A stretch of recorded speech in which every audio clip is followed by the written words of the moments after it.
Não, eu te dei os materiais, eu enviei tudo que eu tenho. Eu sei, mas eu preciso conversar com você para Ok, definir algumas coisas. E você tá fugindo de mim.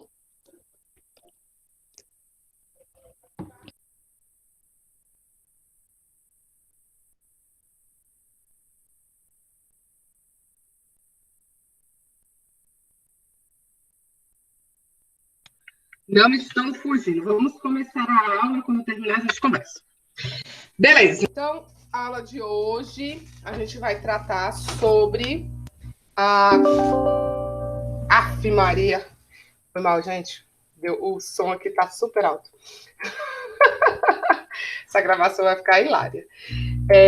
Vai ser sobre Constituição Federal e Política Nacional do Meio Ambiente, ok? Estão Ok. vivos? Sim, ok. Ô, Bia, tira a dúvida. Não tinha atividade para hoje não, né, de política? Já vou falar sobre isso. Bem, antes da gente entrar de fato, né, na Constituição Federal, na Política Nacional do Meio Ambiente, aí eu trouxe uma temática que faz parte, né, do direito ambiental, que vai nortear toda a questão da elaboração das legislações e das normas, né? Então é o quê? Os princípios do direito ambiental. E o que seria isso, né, moçada? Bem, antes da gente falar sobre isso, então só para lembrar, né? O direito ambiental, ele vai regular as atividades humanas efetiva ou potencialmente causadoras de impacto sobre o meio ambiente, com o intuito de defendê-lo, melhorá-lo, preservá-lo para gerações presentes, né, atual e futura. Então foi isso que a gente viu na aula passada, a gente viu todo um histórico, né, da evolução da política ambiental, seja a nível nacional, seja a nível internacional. A gente viu que o start, né, foi em 1972, na Conferência de Estocolmo, né, a partir daí surgem várias legislações, mas a questão do meio ambiente, a questão dos impactos, a questão das problemáticas, a questão dos danos, eles já estavam sendo causados desde a mudança, né, de paradigma na forma de produção do ser humano, ou seja, desde a Revolução Industrial a gente começou a ter uma modificação muito intensa em termos de exploração dos recursos naturais. Isso começou a gerar impactos significativos no meio ambiente, na saúde humana, e as pessoas passaram a questionar se aquela forma, né, de desenvolver, de produzir, se ela seria sustentável, né? Então, a partir de então, em 1972, é realizada a primeira Conferência de Meio Ambiente, e aí dá um start com relação ao direito ambiental. Beleza. E aí, a Clarissa falou, tem atividade? Tem, ela está aberta desde a semana passada, um questionamento, esse questionamento aqui, como a política ambiental pode interferir em sua vida? Então, assim, fecha hoje, às 23h59, hoje, dia 21 de setembro de 2020. Vocês têm aí até às 23h59 para responder. Só quem respondeu até agora foi o Marcos Paulo, tá? Mas ainda está aberto. Eu esqueci, Bia. É tanta coisa que eu esqueci. Aí eu falei assim, mas a Bia sempre coloca atividade. Deve ter atividade, eu que esqueci. Por isso que eu perguntei. Só uma perguntinha lá, o Marco já fez. Então você tá devendo essa lá, viu? Aí quando der um tempinho aí depois do almoço, pula lá e responde. Tá bom? De drenagem também tem atividade, Bia? Drenagem. Hoje à noite. Não me lembro. Não me lembro mesmo. Tô esclerosada. Daqui a pouco eu olho. E aí você falando aí, vai ser mãe aí, ó. Já veio me visitar aqui. Bem, um questionamento parecido com esse aí, só que relacionado à drenagem. Né? Ah, é mesmo! É mesmo. Eu lembrei que eu estava fazendo o slide, aí eu coloquei algumas respostas, mas tiveram mais pessoas que responderam. Valeu, Marcos. A de drenagem, qual a importância da drenagem? Qual é o papel do engenheiro ambiental? Beleza, gente. Então, o direito ambiental, ele surge justamente para proteger o meio ambiente, né? Garantir que haja proteção, para garantir que a gente tenha acesso ao meio ambiente, aos recursos naturais. E aí, esse direito, ele surge a partir de princípios. Tá? E aí, antes da gente falar dos princípios do direito ambiental, eu trago aqui a perguntinha. O que são princípios do direito? Do direito básico mesmo, né? Do direito constitucional, do direito penal, do direito administrativo. O que é esse princípio? De onde ele surge? Para que serve? Aí eu trouxe aqui 2 imagens para vocês de livros, né? Que são princípios do direito penal, princípios do direito administrativo. Se alguém aqui já estudou concurso, né? Principalmente o administrativo, vai ter estudado alguma coisa de princípios do direito administrativo. Se alguém já estudou para a polícia, ou está de pé de estudar agora, né? Porque tem concurso aberto da Polícia Civil aqui do Distrito Federal, vai ter que estudar ou já estudou penal. E aí existem vários princípios. Alguém saberia um princípio do direito penal? Gente, tem um do penal que está sendo discutido aí há muito tempo. Quando é que a pessoa pode ser presa? Ela foi condenada em primeira instância, ela já pode ser presa?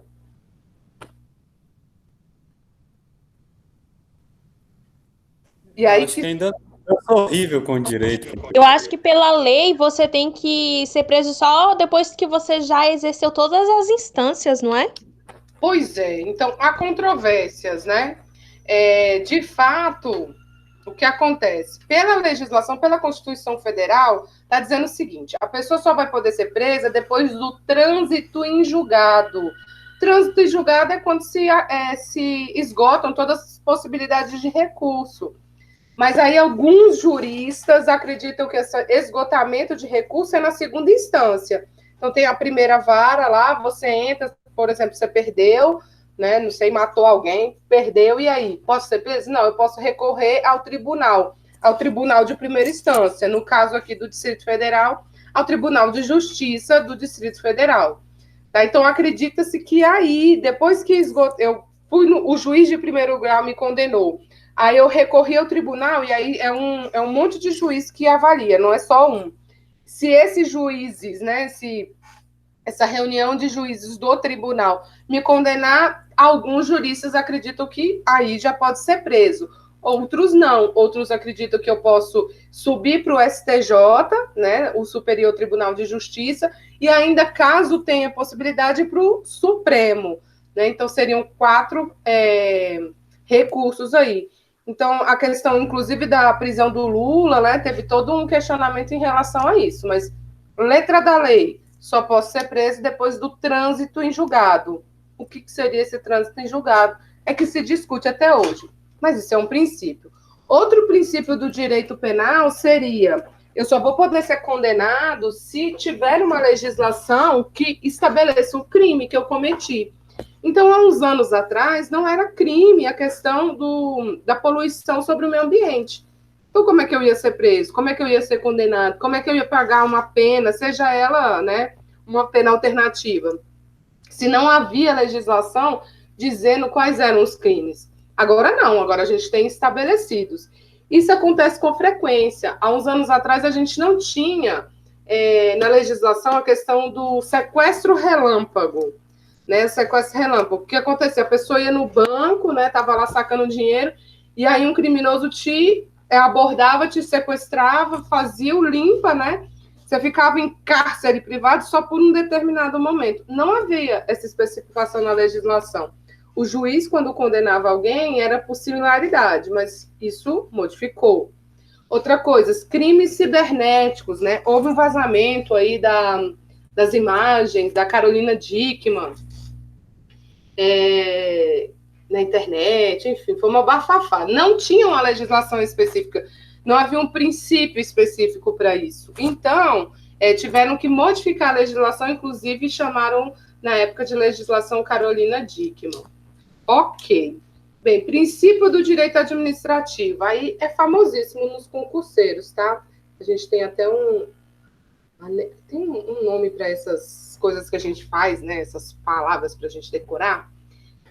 Eu não vou lembrar, mas enfim, LIMP. LIMP são os princípios do direito administrativo, são os princípios do serviço público, né? Do serviço público, no caso que está previsto na Constituição Federal, tá? Então, Serviço Público Federal. Ah, então quer dizer que o cara que é servidor do GDF, ele não cumpre? O GDF, o governo do Distrito Federal, ele pode até utilizar desses princípios, mas aí tem que estar previsto na legislação local, tá? Então, na nossa lei específica do DF. Meu Deus, esqueci o nome da legislação, credo. Então tá, o que significa esse LIMP? Significa o seguinte, L, legalidade, o servidor público tem que agir dentro da lei. Se a lei não estabelece que ele deve fazer tal coisa, ele não vai fazer, ele só pode fazer o que está na lei. E impessoalidade, ele não pode agir em favor de Clarissa, que é minha amiga, e em desfavor de Marcos, que não é meu amigo, tá? Então tem que ser impessoal. M, moralidade, ele tem que agir dentro de moral e ética, ele tem que ser um servidor ético. P, de publicidade, os atos do serviço público são públicos, tá? Então eu tenho que ter acesso, a não ser que seja decretado o sigilo, né? Na justiça muito acontece, né? Dependendo da situação, por exemplo, se envolver menor, seja ele o criminoso, ou seja, por exemplo, para pensão alimentícia, há um segredo de justiça, tá? Então, isso não vai ser público, não é qualquer pessoa que vai ter acesso, a não ser as partes. É de eficiência, né? Então, o serviço público, o servidor público, ele tem que agir com eficiência. Então, esses são os princípios que regem aí, estão estabelecidos também na Constituição Federal. Bem, mas e o que seria, então, fazendo um paralelo, de princípios do direito ambiental? Pensem aí, ó. O princípio do direito, ele é um alicerce, a base, o fundamento, né? Então, se ninguém vai ser preso se não tiver uma legislação específica, significa que se matar não for crime, não tiver na lei, e eu matar pelo princípio do direito, eu não vou ser preso. Ele incide como regra, tá? E ele incide também como critério de interpretação da legislação. Ele auxilia no impedimento do surgimento de regras contrárias. Aí eu falei para você o seguinte, não existia a legislação falando que sequestro relâmpago era crime, ok? E aí, voltando lá, mas a pessoa era presa, por quê? Pelo princípio da similaridade. Era similar a um sequestro, o sequestro já era previsto no Código Penal, então o juiz podia prender. Interpretar regras, dirimir casos concretos frente à ausência de regra. Então, o princípio do direito ambiental também é assim. Ele surge para auxiliar, para dar uma base na legislação, para auxiliar na interpretação, né? E ele vai dirimir, né, qualquer dúvida que a gente tenha. Auxilia, né? Não significa que eu vou bater o martelo. Então, auxilia na interpretação de normas. Ele é baseado nas conferências do meio ambiente, nos documentos, nos tratados internacionais. Aí eu trouxe 2 exemplos aqui para vocês, né? A Declaração Universal sobre o Meio Ambiente, que foi assinada, ratificada em 1972, na primeira Conferência do Meio Ambiente, realizada em Estocolmo. O Brasil assinou. A Declaração do Rio de Janeiro, que também foi assinada em 1992, na segunda Conferência de Meio Ambiente. Tiveram outras, tá, gente? Essa aí é a geral. Essa aconteceu no Rio de Janeiro. Então, esses 2 documentos, eles deram base para os princípios do direito ambiental e para a elaboração das legislações nacionais. Dúvidas? Ainda não. Ainda não? Beleza. Então, ó, essa aqui é a Declaração de Estocolmo. Então, o primeiro princípio aqui, que eu dei um corte, né? Recursos naturais da terra, incluídos o ar, a água, o solo, a flora e a fauna, especialmente parcelas representativas dos ecossistemas naturais, devem ser preservados em benefício das gerações atuais e futuras. Vejam bem, em benefício das gerações atuais e futuras. 1972. Eu ainda não tinha o nome Desenvolvimento Sustentável, mas eu falei para vocês na aula passada que o embrião desse nomezinho foi em 1972. Vejam bem, um dos princípios. E a gente, como nação, como país, o Brasil, a gente levou esse princípio para elaborar as nossas legislações. Então, tanto a Política Nacional do Meio Ambiente quanto a Constituição Federal recepcionaram esse princípio do desenvolvimento sustentável.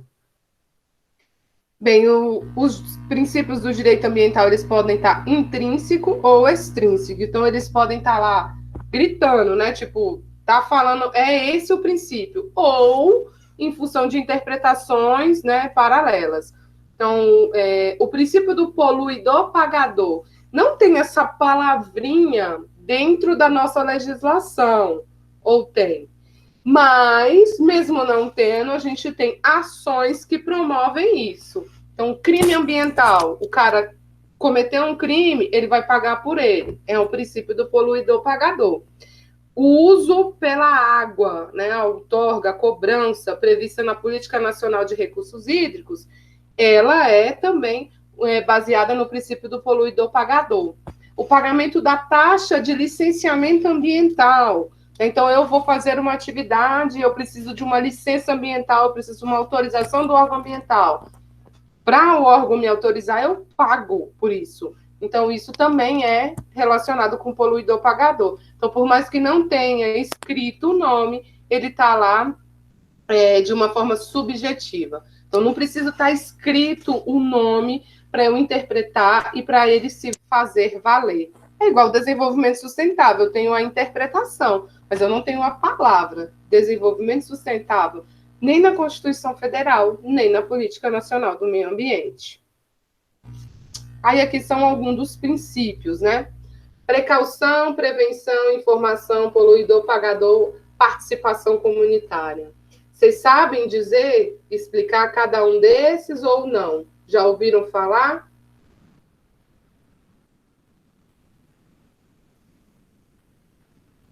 Ou não? Não. Nenhum? Se a precaução é prevenir de vir a poluir e tal, de causar danos ambientais. Beleza. Informação. Não, agora eu estou em dúvida se é precaução ou prevenção, isso que eu falei. Tá.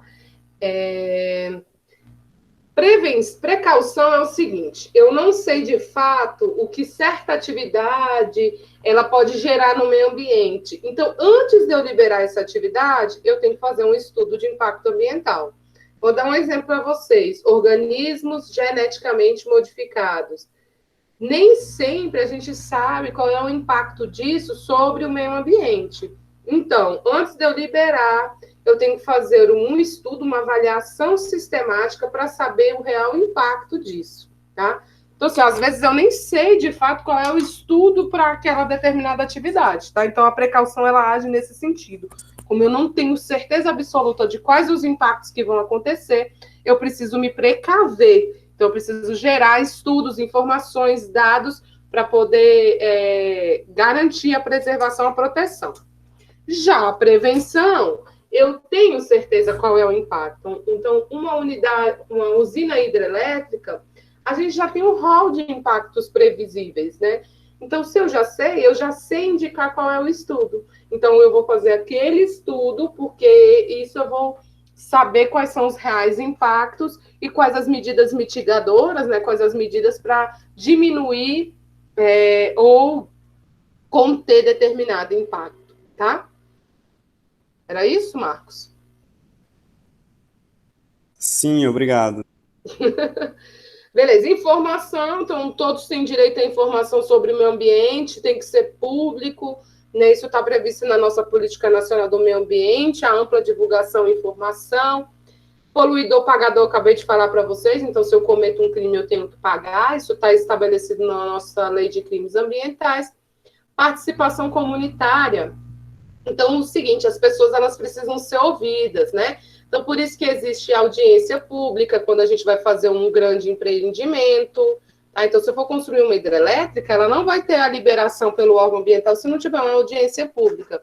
Por isso que existem os conselhos também. CONAMA, existe o CNRH, então existe também a nível distrital, estadual. Isso é para quê? Para garantir a participação das pessoas, tá? Da sociedade civil organizada.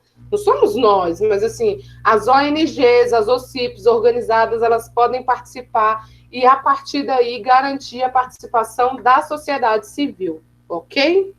Alguém aqui já foi em uma audiência pública? Alguém aqui já foi numa reunião de um conselho? Não. Não? Eu já fui, mas não aqui em Brasília. Beleza. Beleza. Reunião de conselho, CONAMA, CNRH, é aberta. Você não vai poder falar, a Railene disse que já foi. Audiência ou reunião de conselho?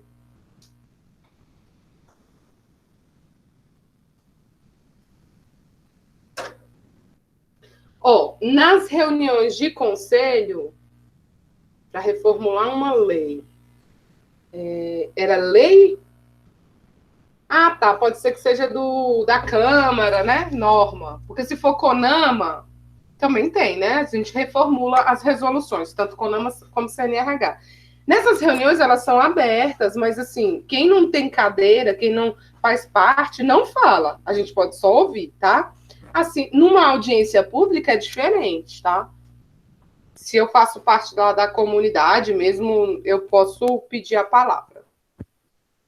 Ah, tá. Qual é a relação entre os princípios do direito ambiental e as leis ambientais brasileiras? Então, as nossas legislações, elas são baseadas em vários princípios do direito ambiental. Então, eu relacionei aqui para vocês, tá? Na Constituição Federal, o artigo 170, ele vai falar sobre a questão da elaboração de estudo de impacto ambiental. Então, é uma forma de precaver. Prevenção, o artigo 225, ele fala lá que as atividades potencialmente poluidoras, elas precisam ter elaborados os estudos de impacto ambiental. Então, é prevenção. A Lei 6938 de 81, Política Nacional do Meio Ambiente, no artigo 10, fala que as informações da política sobre o meio ambiente, elas devem ser amplamente divulgadas para a população. Artigo 4 da Lei 6938 fala sobre a questão do poluidor pagador. As pessoas que cometerem crimes ambientais, sejam elas pessoas físicas ou jurídicas, de direito público ou privada, elas vão ter que pagar por esse crime. Participação comunitária, artigo 225, também fala sobre a questão da participação. Todos têm o direito do meio ambiente ecologicamente equilibrado e todos também têm o dever de protegê-los, né? Então, não é só o governo, não é só as empresas, mas nós, cidadãos comuns, também temos o dever e a obrigação de participar dessa proteção do meio ambiente. Ok?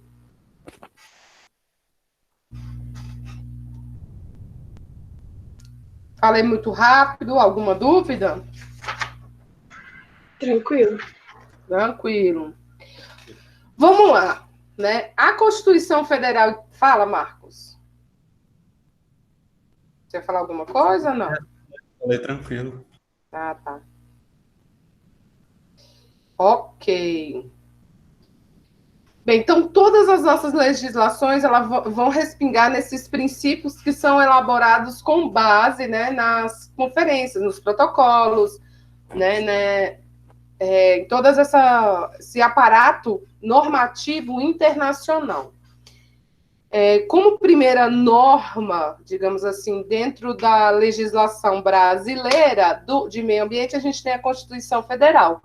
Apesar de que ela foi depois da Política Nacional do Meio Ambiente, mas eu vou falar dela porque, hierarquicamente falando, a Constituição Federal está acima da política. Em termos de data, não, ela veio depois, mas ok, tá, gente? Ela está acima da política. Então, hierarquicamente falando, a Constituição Federal é o topo da cadeia das normas e tudo que está abaixo não pode ser contrário a ela. Tem que fazer menção à Constituição e tem que tem que reforçar o que foi estabelecido, né? Então, as legislações, elas não podem ir contra o que está estabelecido na Constituição, porque elas correm o risco de serem consideradas inconstitucional, tá bom? Bom, então, falando de hierarquia da legislação, a primeira nossa, então, é a Constituição Federal, então, nossa lei aqui de 1988, tudo que está abaixo dela tem que conversar com ela, tá? Então, a gente tem lei complementar, que é do Congresso, lei ordinária, o caso da 6938 é uma lei ordinária, a gente tem um decreto-lei do Poder Executivo, medida provisória, isso aqui, gente, tá na moda. Medida provisória, quem faz é o chefe do executivo, tá? Mas ele tem um prazo de validade. Tem um prazo de validade para ele continuar valendo, aí o Congresso tem que analisar, votar, e caso isso não aconteça, ela cai. O nosso querido ICMBio, ele foi criado por uma medida provisória, e ele é uma divisão do IBAMA. Então, há uns anos atrás, o IBAMA, ele cuidava de tudo. Ele cuidava do licenciamento, da fiscalização e das unidades de conservação a nível federal. Então, o Parque Nacional de Brasília, a água mineral, ficava a cargo, né, do IBAMA. A partir da medida provisória, o IBAMA foi quebrado no meio, e aí o ICMBio passou a cuidar das unidades de conservação especificamente, e o IBAMA, ele passa a ter as atribuições mais específicas de licenciamento e fiscalização. Bem, depois da medida provisória foi votada e passou a valer mesmo, de fato, né? Não caiu. Mas isso foi um quiprocó na época, tá, gente? Muita gente não queria, mas hoje está aí, está dividido, está funcionando. Beleza. A gente tem ainda as resoluções do Poder Executivo, decreto do Poder Executivo, no caso, o chefe do Executivo, né, no caso, presidente, governador, as legislações marginárias, aí aqui entra as portarias do Ministério da Saúde, as resoluções CONAMA, as resoluções CNRH, e assim sucessivamente. Tudo que está abaixo da Constituição tem que seguir o que ela fala. Então, se ela fala que matar é crime, não pode ter uma lei que diz que não, tá? Então, ou ela é mais restritiva, ou ela vai ser considerada inconstitucional. Em falando em Constituição, a nossa Constituição foi inovadora, no sentido que ela traz um capítulo específico, exclusivo sobre o meio ambiente. Então, no capítulo 6, o artigo 225, ele estabelece, né, que todos têm direito ao meio ambiente ecologicamente equilibrado e cabe ao poder público e a nós a preservação. Ok até aqui, gente? Ok. Ok, beleza. Bem, o que tem na sequência desse artigo? Então, ele fala lá, a gente tem que, poder público, né? Poder público, governo, tem que preservar e restaurar os processos ecológicos e prover o manejo, tá? Então, eu tenho que elaborar, por exemplo, os planos de manejo das unidades de conservação. Eu tenho que estabelecer o uso adequado do solo, fazer os planos diretores e afim. Sequência aqui, preservar o patrimônio genético e fiscalizar. Então, eu, professora da Universidade Católica, se eu quero fazer uma pesquisa com determinada espécie, eu preciso de autorização dessa pesquisa. Eu quero fazer uma pesquisa com mico-leão-dourado lá da Mata Atlântica. Eu vou precisar autorização dos órgãos competentes, tá? No caso do ICMBio. Eu não quero só ver como é que eles são cuidados e tudo mais. Eu quero acessar o DNA desse mico-leão-dourado. Aí eu vou ter que pedir para um órgão mais específico ainda, que é o CEGEM. Então, tudo isso tem estabelecido normas, regras e órgãos para isso.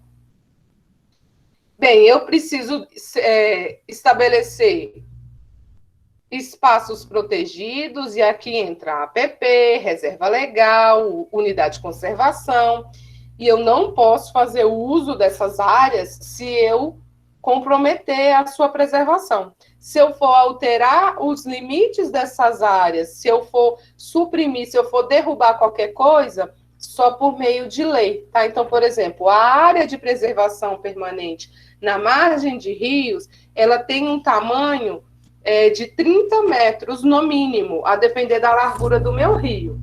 Eu, sei lá, prefeita de uma cidade X no Rio Grande do Sul, eu não posso vir com um decreto municipal e diminuir esse tamanho. Isso só vai acontecer por meio de lei e, no caso, por meio de lei do Congresso. A mesma coisa a unidade de conservação. Eu quero construir uma cidade digital na área ali da água mineral. Eu, governador, eu posso? Não, porque eu vou estar fazendo uma atividade que talvez, conforme previsto no plano de manejo da unidade de conservação, seja proibido. Então, eu só vou poder fazer alguma alteração por meio de lei, ou isso se não tiver autorizado no plano de manejo, tá? Então, qualquer alteração que eu for fazer, eu preciso de autorização aí. Tranquilo, gente? Alguma dúvida? Tranquilo. Bem, eu, poder público, tenho que exigir estudo de impacto ambiental, isso para ter o licenciamento para as atividades potencialmente poluidoras. Aí, gente, nesse caso aqui eu tenho resolução CONAMA que vai falar sobre que atividade é essa, resolução CONAMA falando o que é o estudo de impacto ambiental, resolução CONAMA falando o que é licenciamento, e na lei 6938 eu tenho um rol, né, de atividades potencialmente poluidoras que precisam ter esse estudo. Esse estudo aqui, gente, é aquele grande, tá? O EIA-RIMA.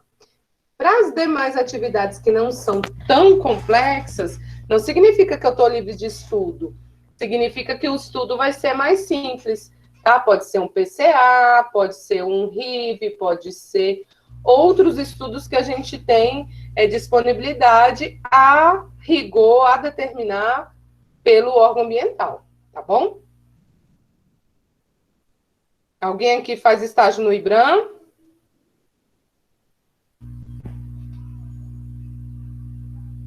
Raíline saiu.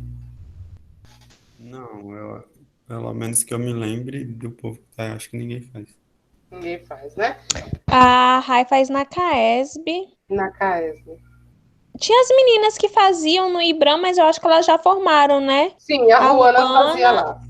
É. Peraí, gente, o quê? Ah, tá. Beleza. A Ruana fazia estágio no IBRAM mesmo.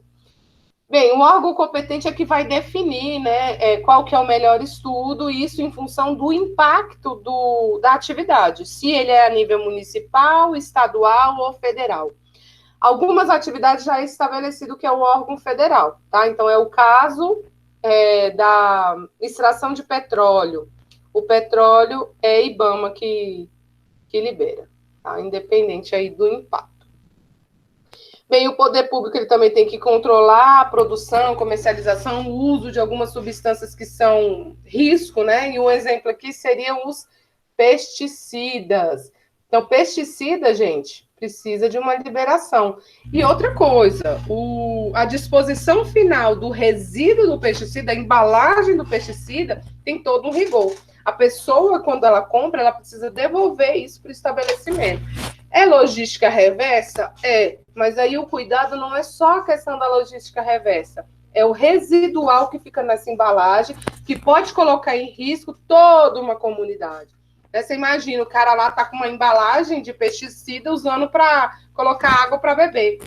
Não dá, né? Porque fica impregnado na embalagem plástica esse material. Então, existe todo um controle.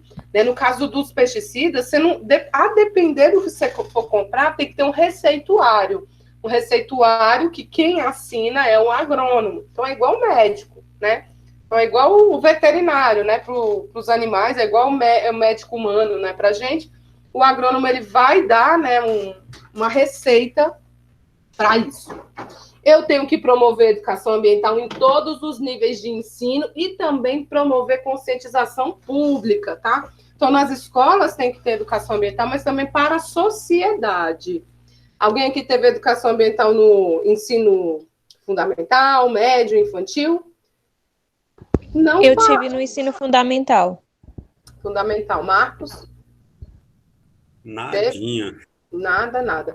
Ó, a disciplina educação ambiental ela não vai existir porque ela é proibida, né? Essa temática ela tem que ser transdisciplinar. Todas as disciplinas têm que falar sobre ela. Às vezes fica só a cargo do professor de biologia, né? Menos mal, às vezes não fica a cargo de ninguém. No meu colégio, a gente tinha uma horta e aí a gente tinha uma disciplina com grade, na grade horária, que era pra gente ir pra horta cuidar da horta, entendeu? Adubar, capinar, plantar, colher. Aí os alunos podiam levar o que a gente tinha colhido na horta. Eles usavam na merenda, os alimentos. Sensacional. E você, Marcos? Teve ao menos isso? No meu caso, pelo menos assim, que eu me lembre do meu ensino, desde fundamental até o médio, praticamente não teve nada voltado assim para o meio ambiente nas disciplinas. A única coisa que eu me lembro que eu aprendi voltado assim para o meio ambiente foi plantar aqueles carocinhos de feijão e algodão, só isso. Tá certo. Mas aí não é bem meio ambiente, né? Porque aí a gente aprende o desenvolvimento da planta. Mas menos mal, né? Bem, assim, minha infância é antiga, né?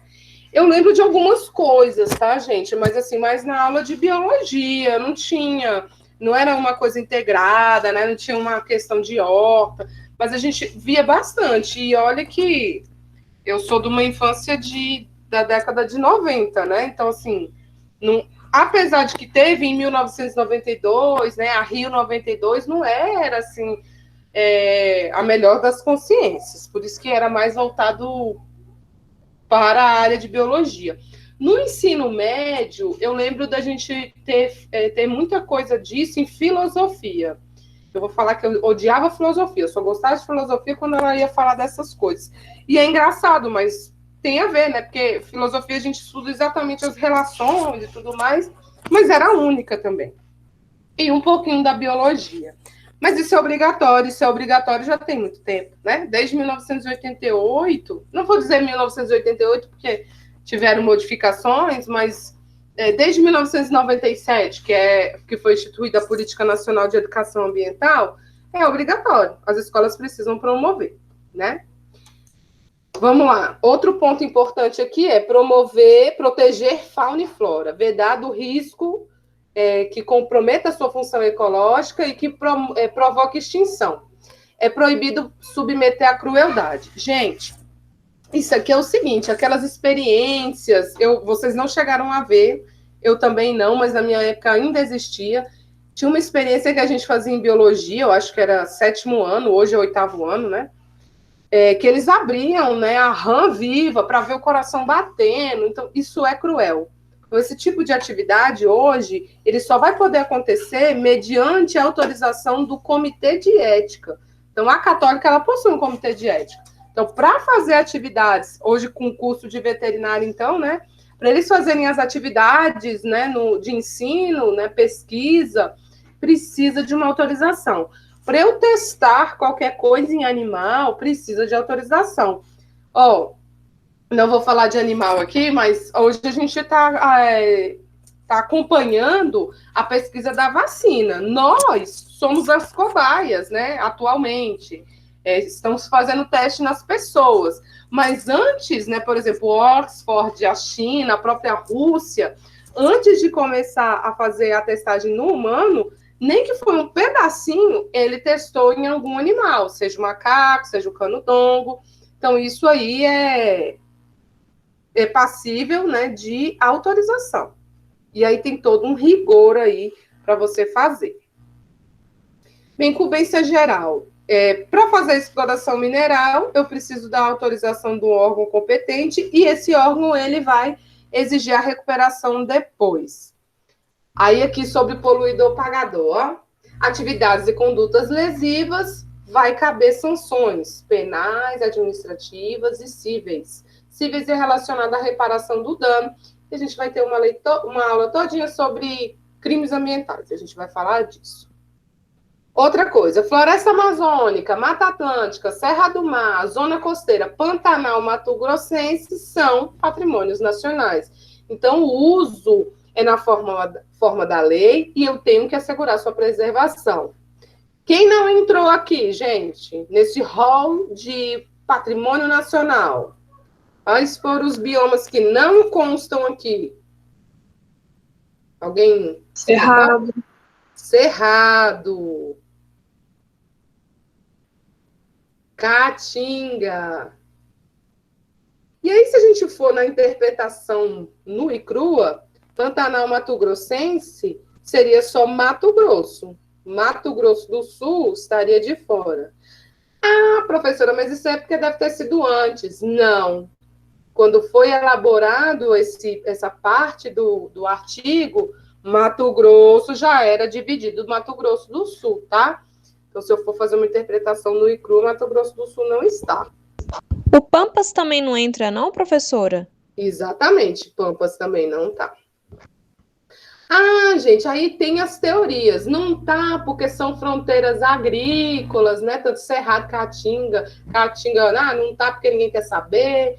Pampas é uma fronteira agrícola, Mato Grosso do Sul também bem forte, pesada. Agora estamos... Se bem que agora Mato Grosso também, né, tá em risco aí, enfim. Tem todos tem uma teoria. Existe uma PEC, que é uma proposta de emenda constitucional rolando há anos para inserir ao menos Cerrado e Caatinga, né? Mas, enfim, isso ainda não aconteceu.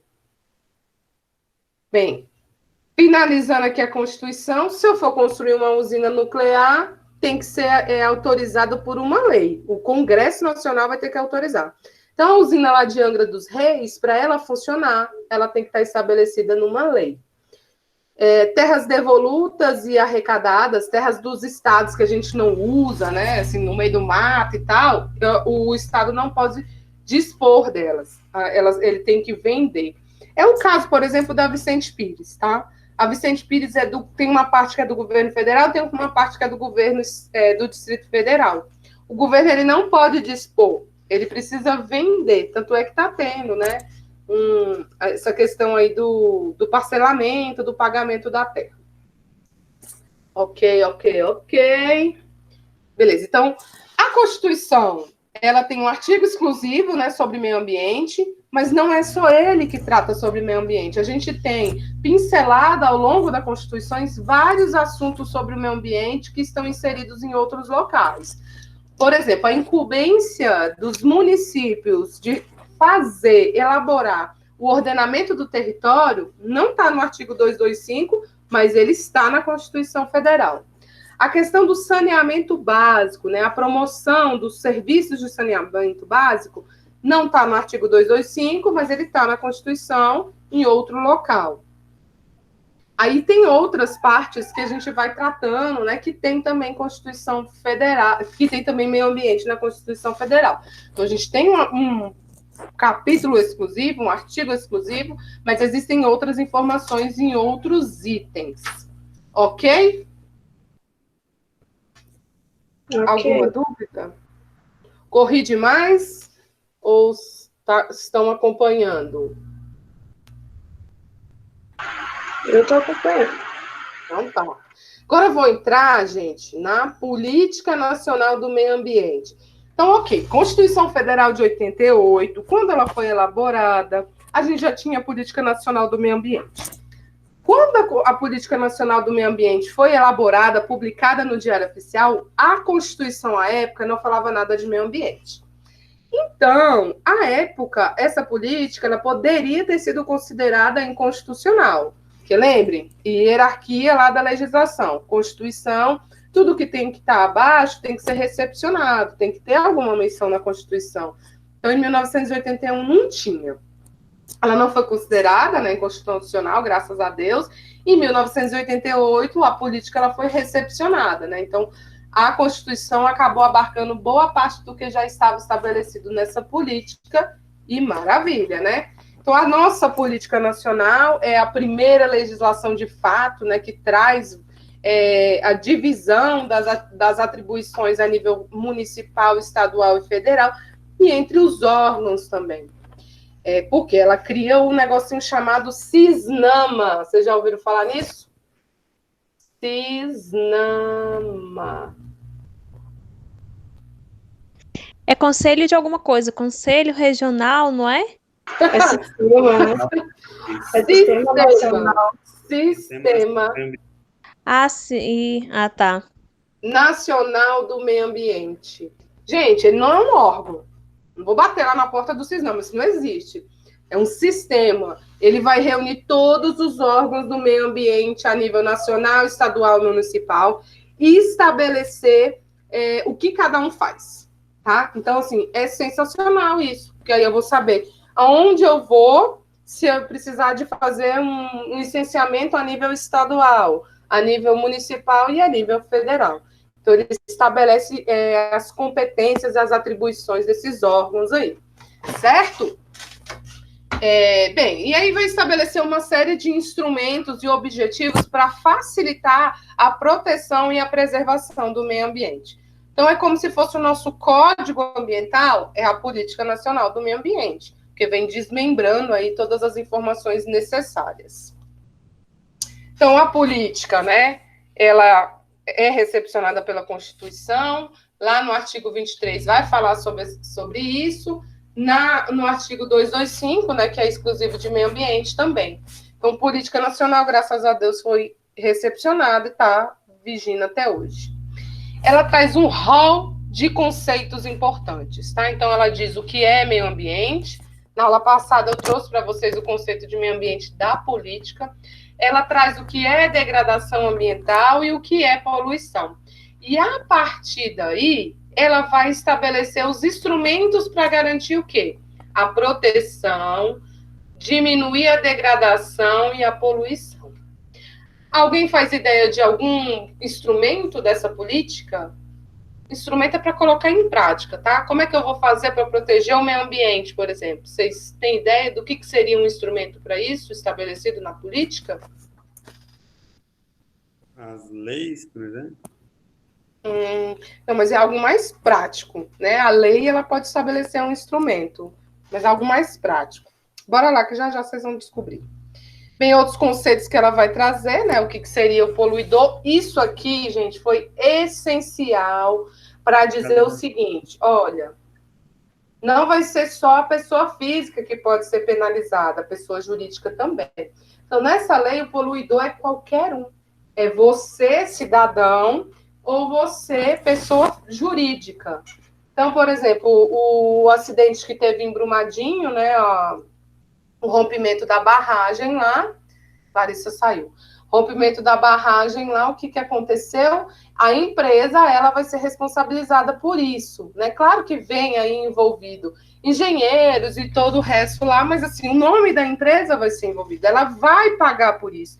E ela vai pagar nas 3 esferas, tá, gente? A administrativa, que é junto aos órgãos ambientais, então junto ao IBAMA, no caso, penal, que é frente a um juiz de direito, né, na área criminal, e ela vai pagar também na esfera civil, que é justamente a obrigatoriedade de você recuperar um dano causado.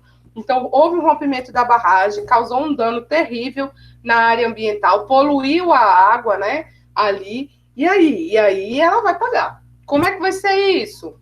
Vamos ter uma aula sobre isso. Ela traz também o que seriam os recursos ambientais. Então, é tudo que está na atmosfera, no solo, na água, toda a parte biológica, né? A biota e abiótico e biótico. Tá? Então, vai trazer esse rol aí de conceitos. Quais são os princípios que norteiam essa legislação?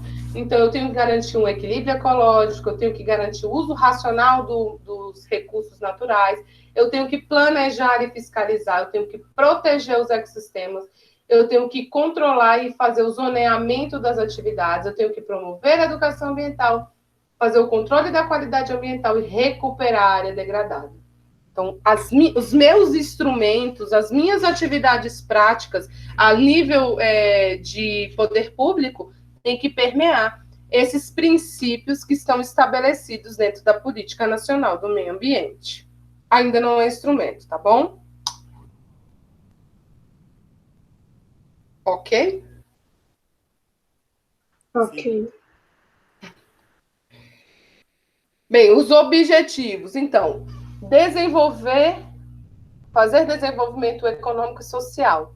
Então, a política, ela tem a premissa de que eu não vou estagnar o desenvolvimento econômico do país, mas eu vou compatibilizar isso, né? Eu vou compatibilizar para que ele seja o mais sustentável possível, para que é o mínimo impacto possível.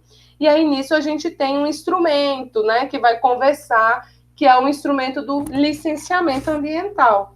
Então, o licenciamento ambiental, ele vai permitir a atividade vai poder acontecer, mas aí o órgão ambiental estabelece de que forma, né, estabelece as medidas mitigadoras para minimizar esses impactos. Ok, você pode instalar sua fábrica de cimento, desde que eu tenha um filtro para reter os poluentes atmosféricos, desde que eu faça o tratamento dos meus efluentes líquidos, desde que eu promova a educação ambiental para a minha comunidade local, e assim vai, tá? Preservar e restaurar, a gente também tem um instrumento relacionado a isso, que são as áreas protegidas, né? As unidades de conservação aqui, elas vão entrar nesse sentido. Estabelecimento de critérios e padrões e normas, então a gente tem aí o Conselho Nacional do Meio Ambiente, que vai estabelecer uma série de padrões, né? Então, padrão de qualidade de água, padrão de lançamento de efluentes, e assim vai. Impor ao poluidor pagador as penalidades, né? Difundir tecnologias que promovam, né, a questão ambiental. Desenvolver pesquisas sobre o uso racional do meio ambiente. Definir áreas prioritárias de ação. Então, esse ano a área, isso quem vai definir é o governo, né, federal, junto com os ministros. Teve um ano que o Ministério do Meio Ambiente, a área prioritária de ação dele era mudanças climáticas, tá? Agora eu não sei. De verdade, eu não sei qual é a prioridade do nosso ministro hoje. E aí não é falando mal, não, é que realmente eu não tenho visto definida a agenda de ação dele. Ok? Quer falar, Marcos? Eu ia falar, eu não sei nem qual que é a desse ministro da vida dele. Gente, eu vou passar aqui, eu vou pular, que daqui a pouco eu volto naquilo lá. Vamos lá, quais são os instrumentos, então? Primeiro instrumento, zoneamento. Gente, é o chamado ZEE, Zoneamento Ecológico Econômico. Então, eu tenho que definir dentro do meu espaço territorial onde vão ser as áreas de indústria, de unidade de conservação, de residência. Esse ZEE tem que conversar com um negocinho chamado PDOT. Então, ele tem a ver com o uso e ocupação do solo, tá? É super importante. O Distrito Federal tem, mas não é só no DF. Ele tem junto com o entorno, tá? Então, eu tenho o ZE da RID, que é a região integrada de desenvolvimento econômico do Distrito Federal. Então, é o DF, é o quadradinho, mas todas as cidades do Goiás e Minas Gerais que fazem parte desse entorno, tá? Padrão de qualidade. Então, eu falei para vocês, CONAMA tem uma série de padrões de qualidade definidos, né? Então, a gente tem de qualidade de água, a gente tem de lançamento de esgoto, de poluição atmosférica. Então, esses padrões fazem parte dos instrumentos. Avaliação de impacto ambiental. Então, é um instrumento e ele é aliado ao licenciamento. Para eu ter autorização de uma atividade, eu preciso fazer uma avaliação. E aí eu vou fazer um paralelo lá com o trabalho que vocês têm que fazer, o TDE. É isso que vocês têm que fazer lá, tá? Então, eu como engenheira ambiental, eu faço uma avaliação de impacto ambiental para uma atividade e apresento isso ao órgão ambiental para saber, né, para ele me autorizar ou não. No caso, quando eu elaboro, né, um estudo de impacto ambiental, ele também tem que ser apresentado, né, no caso nosso como engenheiros, ao CREA, tá, para emitir a RT. Então, eu tenho que vincular isso ao CREA. A atividade do TDE foi uma atividade que eu fiz como consultoria, então eu fiz o estudo, eu apresentei ao órgão ambiental, mas eu também emiti uma RT. Tá? Então, eu sou responsável técnica por aquele estudo de impacto ambiental. Nem adianta, vocês não vão encontrar, viu? Não é público isso. Mas, beleza. Incentivo voltados à qualidade, então incentivo à produção, instalação, criação, absorção de tecnologias que auxiliem a questão da produção sustentável. Então, incentivo financeiro, tá? Então, os bancos dão recurso para poder criar alguma tecnologia de tratamento de esgoto, alguma tecnologia de captação de poluentes atmosféricos, e assim vai, tá bom? Outros instrumentos. Então, as áreas protegidas, elas são instrumentos da política. Então, a criação de uma APA, de uma área, de uma RESEX, de um parque, de uma floresta, isso são espaços protegidos. A definição do tamanho da APP, a definição da reserva legal, tudo isso são instrumentos e são formas de eu executar essa política, tá?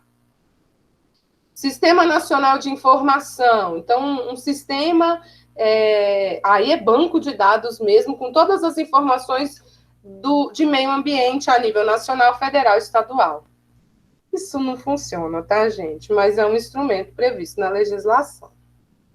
Uma outra coisa que não funciona. Cadê? É no próximo. Cadastro federal de atividades potencialmente poluidoras e também instrumentos de defesa. O que é isso? O IBAMA possui um banco de dados com todas as atividades consideradas potencialmente poluidoras. É a partir desse banco de dados que a gente define quem, obrigatoriamente, tem que fazer um EIA-RIMA. Então, é a partir daí que usina hidrelétrica tem que ter EIA-RIMA, o petróleo, né, a exploração de petróleo tem que ter EIA-RIMA, um condomínio, um parcelamento de solo, né, parcelamento do solo tipo Vicente Pires, 26 de setembro, Arniqueira, Pôr do Sol, Sol Nascente, para existir, precisa de EIA-RIMA, tá? Instrumento de defesa. Então, assim como eu tenho o rol de atividades potencialmente poluidoras, eu também tenho o rol de pessoas e empresas que são boas para o meio ambiente. Então, isso aí é o cadastro que você, depois que formar, vai lá no site do IBAMA e do IBRAM e coloca seu nome lá, tá? E coloca seu nome como um prestador de serviço. Para colocar, precisa do CREA, tá bom? Clarissa não voltou. Bem, outros instrumentos, as penalidades, se eu cometer um crime ambiental, instrumentos econômicos, então concessão florestal, servidão ambiental, seguro ambiental. Que diabo é isso, professora? Quando eu for falar sobre as florestas, eu vou tratar sobre esses nomezinhos aí para vocês, tá? Esses instrumentos. Então, está relacionado com o nosso Código Florestal, mas também está relacionado com as proteções que a gente tem.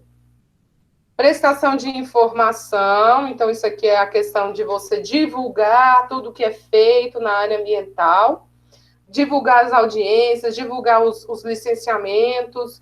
No site do IBAMA você vai encontrar vários estudos de impacto ambiental, é disponibilizado isso, tá? O que a gente não consegue acessar é se a tecnologia da empresa, ela tiver, se ela for patente, se ela tiver sigilo, tá? Mas assim, o estudo em si você consegue acessar. E, por fim, dos instrumentos, a gente vai ter o relatório de qualidade do meio ambiente. Esse relatório é elaborado pelo IBAMA anualmente para falar sobre as condições ambientais a nível Brasil. Como é que nosso ambiente está? Alguém já viu esse relatório? Já entrou em contato com ele alguma vez na vida? Já leu, já pegou, já salvou?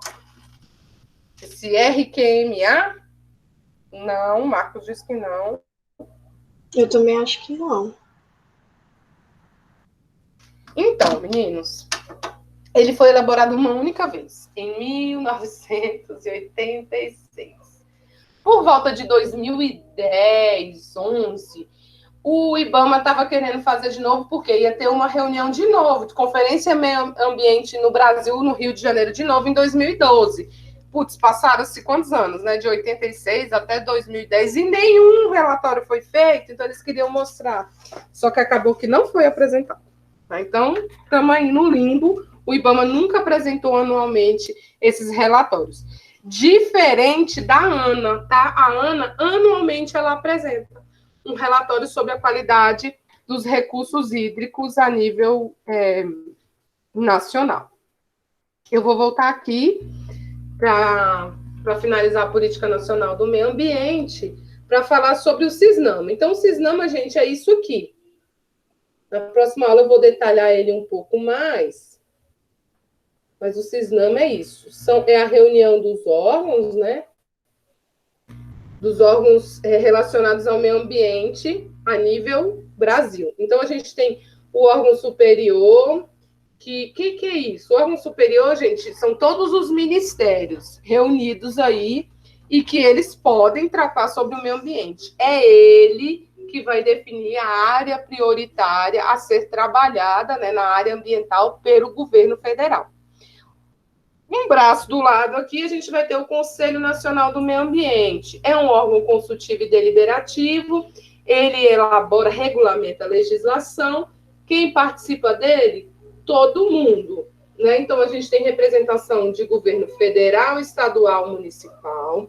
A gente tem representação de empresas, de indústrias, e a gente tem representação da sociedade civil organizada. Tá? Então, eles têm reuniões frequentes e eles que vão elaborar a regulamentação da lei. O órgão central, aqui está escrito Secretaria do Meio Ambiente, porque na época era isso, tá? Mas hoje é o Ministério do Meio Ambiente. Ele que é o executor da Política Nacional do Meio Ambiente, é o órgão executor no sentido dele que vai auxiliar, né, os outros órgãos, até por meio de recursos financeiros. O órgão executor, de fato, vai ser o IBAMA, juntamente com o ICMBio, tá? Então, é ele que fiscaliza, ele que autoriza, ele que aplica multa. O ICMBio também, só que o ICMBio a nível de unidade de conservação. O IBAMA não, é aberto.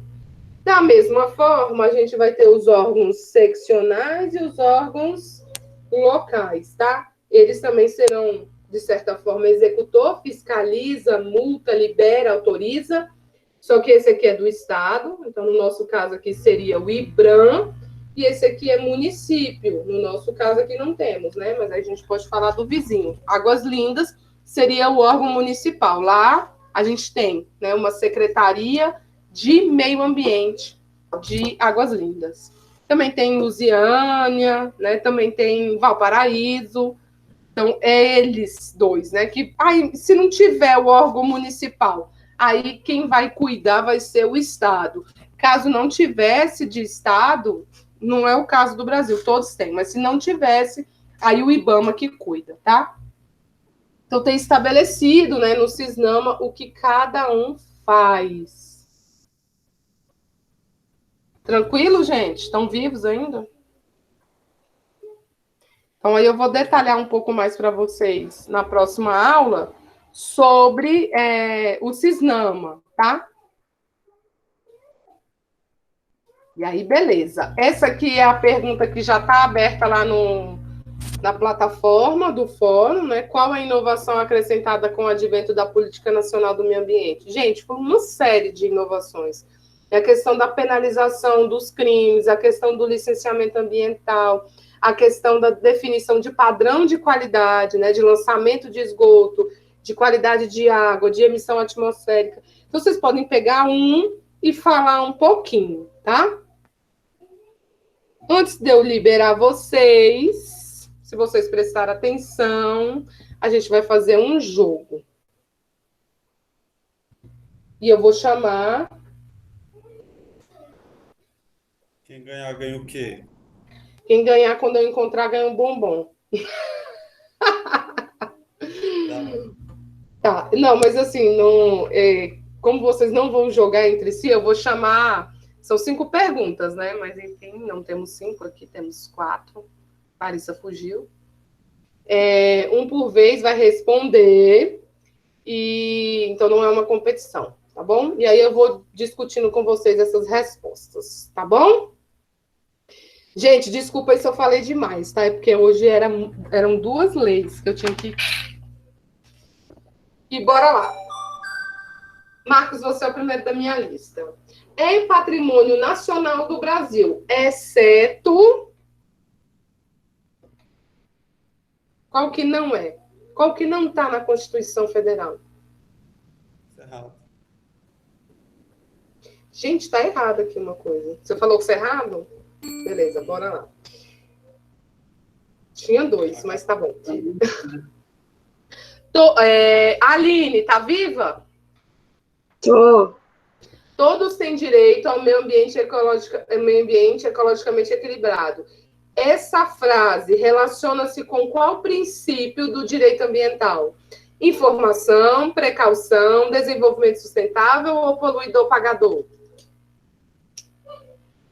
Todo mundo tem direito ao meio ambiente ecologicamente equilibrado. E aí? Precaução? Essa é a sua resposta? Não sei. Posso confirmar? Pode ser. Alguém quer ajudar? E eu acho que é C. Mas... Beleza. Aline, você vai com o Marcos ou eu mantenho precaução? Vou com ele, então. Show do milhão. É porque eu estava na dúvida de desenvolvimento sustentável também, só que eu estava na dúvida se era um daqueles princípios. Pode ser também, faz sentido, né? Enfim, bora lá. Railine, tá viva? Railine?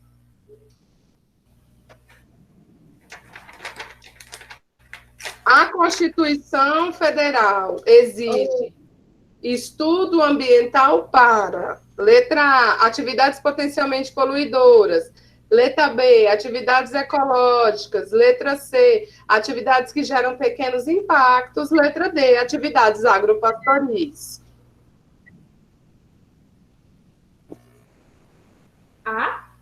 A? Posso confirmar? Eu colocaria até também, mas pode confirmar. Tá bom.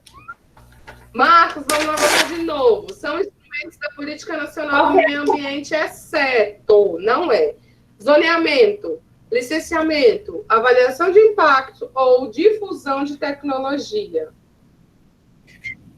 D. Oi? D. D? Tô feliz que tá começando a chover aqui, aleluia. Fazem parte do CISNAMA, exceto. Aline, o que não é CISNAMA? IBAMA, CONAMA, MMA ou CNRH?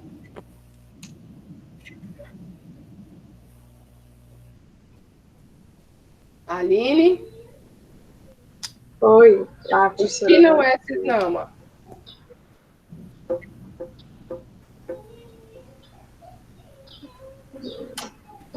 IBAMA? IBAMA? Posso confirmar? Eu não sei, professora, mas pode. Alguém quer ajudar?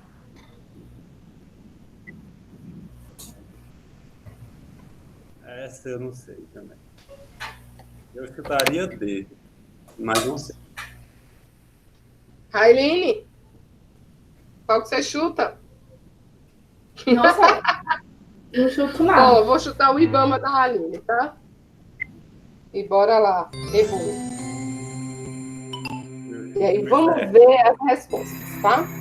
Então, número 1, é patrimônio nacional do Brasil, exceto o Cerrado. Lá também tinha a Caatinga, tá, gente? Então, Caatinga, Cerrado, Pampas, o Pantanal, Sul-Mato Grossense não faz parte do rol do patrimônio nacional, ok? Isso não significa que ele não está lá, a gente não proteja, tá? É só porque a título de proteção constitucional não está estabelecido para esses biomas. 2, todos têm direito a um meio ambiente ecologicamente equilibrado. Isso aí, na verdade, tem relação com o princípio do desenvolvimento sustentável. Então, por quê? O desenvolvimento sustentável, ele pensa no ambiente para as futuras gerações e para as presentes gerações. Tá? Então, é nesse sentido. Aí a Aline falou assim, eu também pensaria no da precaução. Pode ser, né? Se eu estou querendo precaver alguma coisa, eu posso proteger também. Mas, assim, em termos de interpretação, o desenvolvimento sustentável é o primeiro. Bem, 3, a Constituição Federal, ela exige estudo ambiental para atividades potencialmente poluidoras, tá? Então, pequenos impactos, atividades mais simples, não que eu não vou ter um estudo de impacto ambiental, né? Eu vou ter, mas não vai ser o EIA-RIMA. O órgão ambiental competente, ele vai definir um estudo mais simplificado, que pode ser o plano de controle ambiental, relatório de impacto de vizinhança, o próprio PRAD, e assim sucessivamente. São instrumentos da Política Nacional do Meio Ambiente. A difusão de tecnologia, ela não é um instrumento, ela é um objetivo. O instrumento seria o incentivo financeiro para desenvolver essa tecnologia, tá? Então, a difusão, ela faz parte, mas ela é o objetivo. Eu vou difundir essa tecnologia. O instrumento é o recurso. Fazem parte do CISNAMA, exceto o CNRH, gente. Então, CNRH é o Conselho Nacional de Recursos Hídricos. Ele não faz parte. Tá? O que vai fazer parte vai ser... Vou voltar lá. Já que os senhores... Eu falei muito rápido, né? Então, aqui, quem vai fazer parte? O órgão superior será o Conselho de Governo. O Conselho do Governo são os ministérios todos. O CONAMA faz parte. A Secretaria de Meio Ambiente, que eu ainda falei, né? A Aline ficou em dúvida aí. É o MMA aqui, ó. O IBAMA, junto com o ICMBio. Os órgãos ICMBio. Os órgãos estaduais e os municipais. Ok?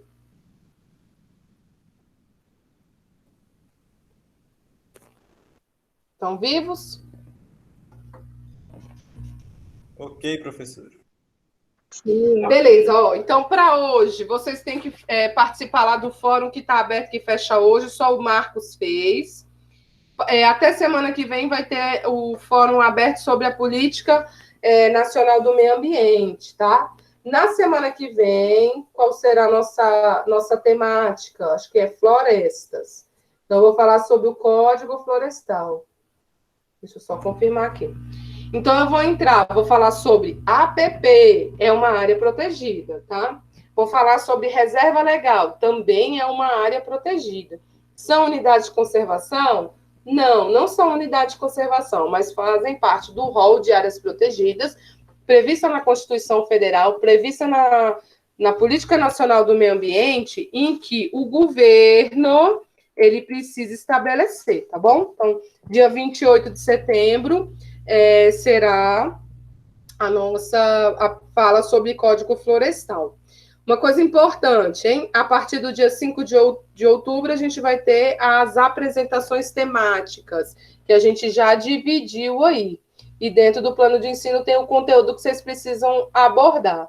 Então, essa primeira apresentação do dia 5 de outubro está sob responsabilidade de quem?